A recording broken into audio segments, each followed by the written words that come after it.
Dictation start होगी 5 second बाद। Yes.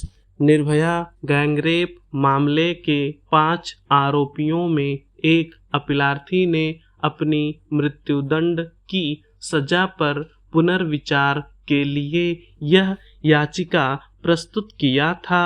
मामले के घटनाक्रम के अनुसार दिनांक 16 दिसंबर 2012 को पीड़िता निर्भया काल्पनिक नाम अपने मित्र के साथ फिल्म देखने गई थी और 8:45 बजे मुनिरका बस स्टैंड पर मित्र के साथ वाहन की प्रतीक्षा कर रही थी।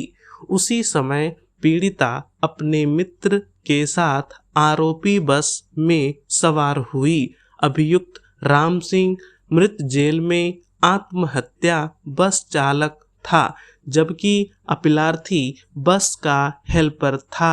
अभियुक्त गण ने पीड़िता के साथ गैंग रेप किया। पीड़िता के निजी अंग में लोहे का रॉड प्रवेशित किया। पीड़िता के मित्र के साथ मारपीट किया।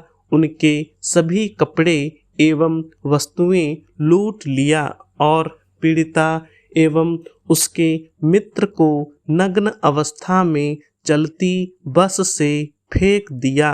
पीड़िता की नाजुक हालत को देखते हुए उपचार के लिए 27 दिसंबर 2012 को सिंगापुर भेजा गया, जहां उपचार के दौरान 29 दिसंबर 2012 को उसकी मृत्यु हो गई। विचारण न्यायालय ने अभिलेख पर मौजूद साक्ष्यों के आधार पर अपराध में अभियुक्तों की संलिप्तता और दोषिता साबित पाया और यहाँ याची को भारतीय दंड संहिता की धारा के अंतर्गत दोष सिद्ध किया और मृत्युदंड का दंड अधिरोपित किया, जिसकी पुष्टि उच्च न्यायालय ने भी कर दिया।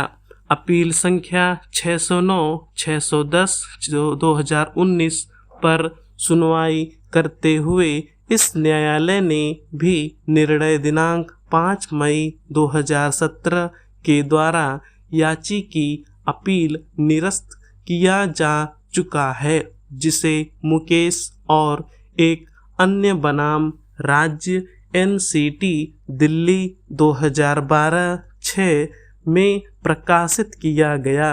अपील पर सुनवाई के दौरान उच्चतम न्यायालय ने भी घटना के समय याची की उपस्थिति और अपराध में उसकी संलिप्तता के साक्ष्यों के द्वारा साबित पाया था।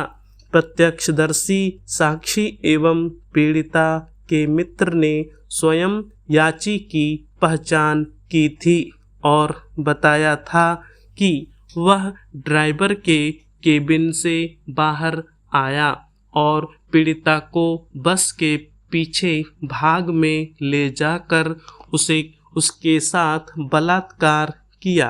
पीड़िता ने स्वयं अपने मृत्युकालिक कथन में अभियुक्त गण को एक दूसरे को नाम लेकर बुलाते हुए नामों का उल्लेख किया था, जिसमें उसने राम सिंह, मुकेश, विनय, अक्षय, विपिन, राजू का नाम लिया था। अक्षय वर्तमान याची है। साक्षी के द्वारा बताए गए के अनुसार मेट्रो कार्ड और अंगूठी याची की प्रेरणा पर उसके साथ से जब्त हुआ था। इन्हीं साक्ष्यों पर अपीलार्थी के दंड को उच्चतम न्यायालय ने भी पुष्टि कर दिया था।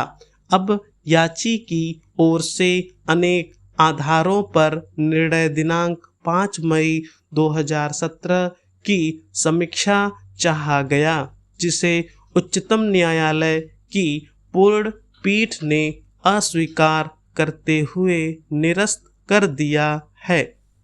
निर्णय 1। भारत के संविधान का अनुच्छेद 137 उच्चतम न्यायालय को अपने निर्णयों एवं आदेशों का पुनर्विलोकन करने की शक्ति प्रदान करता है। यह शक्ति संसद द्वारा बनाई गई किसी विधि या अनुच्छेद 145 के अधीन इस न्यायालय द्वारा बनाए गए नियमों के अधीन होती है। तदनुसार उच्चतम न्यायालय नियमावली 2013 के आदेश नियम 1 में उपबंधित किया गया है कि न्यायालय संहिता 1908 के आदेश 47 नियम 1 के अधीन दीवानी मामलों में और अभिलेख पर प्रत्यक्ष प्रकट किसी त्रुटि के आधार पर अपने द्वारा पारित अन्य निर्णयों या आदेशों का पुनर्विलोकन कर सकता है। 2. इस मामले के अन्य 2 अभियुक्तों की पुनरीक्षण याचिकाएं जिन्हें भी उन्हीं आधारों पर पेश किया गया था। स्टॉप।